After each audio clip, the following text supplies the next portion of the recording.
दोस्तों आज हम ड्रीम इलेवन का बिजनेस मॉडल देखने वाले हैं और ये भी देखेंगे कि कंपनी कितना पैसा कमा रही है। ड्रीम इलेवन के बारे में जानने से पहले हमें ड्रीम स्पोर्ट ग्रुप के बारे में जानना होगा। तो 2008 में ड्रीम स्पोर्ट ग्रुप की शुरुआत हुई थी। फिर उसके बाद इन्होंने ड्रीम इलेवन कंपनी बनाई।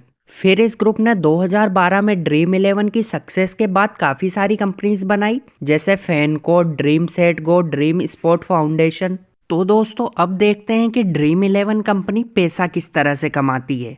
तो जैसा कि हमें पता है कि कंपनी फैंटेसी स्पोर्ट्स खिलाती है, तो उसी से ये प्लेटफॉर्म फीस के रूप में अपना पैसा कमाती है। इसमें 2 या 2 से ज़्यादा प्लेयर्स खेलते हैं। वो कंपनी को एक प्राइज मनी जीतने के लिए कॉन्टेक्स्ट ज्वाइनिंग फीस के रूप में पैसा देते हैं। और ऑब्वियस सी बात है कि जो टोटल प्राइज मनी होता है उस कॉन्टेक्स्ट का, वो हमेशा कॉन्टेक्स्ट की ज्वाइनिंग फीस से कम होता है। तो जो वो बीच का पैसा बचता है वो कंपनी पैसा कमाती है।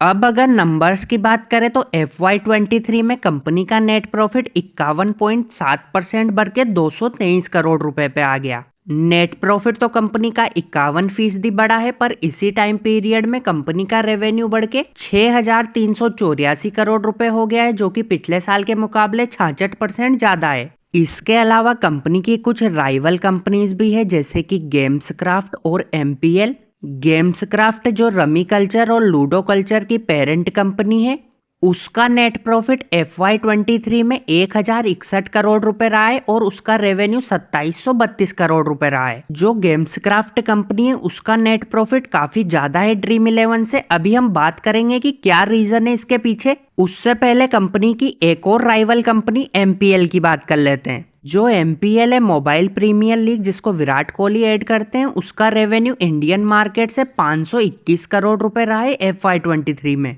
अब देखते हैं कि क्या रीजन है इसके पीछे कि ड्रीम इलेवन का नेट प्रॉफिट इतना कम है, स्पेशली इसकी राइवल कंपनी गेम्स क्राफ्ट के मुकाबले। तो दोस्तों मेन रीजन तो इसके पीछे ये है कि जो ड्रीम इलेवन कंपनी है वो एडवर्टाइजमेंट पे काफी ज्यादा पैसा खर्च करती है। FY23 में कंपनी का जो एडवर्टाइजमेंट एक्सपेंसेस है वो 2,954 करोड़ रुपए रहा था, जो कि इसके टोटल रेवेन्यू का 46% से भी ज्यादा है। इसके अलावा FY23 में कंपनी ने IPL जैसी लीग्स को भी स्पॉन्सर किया था।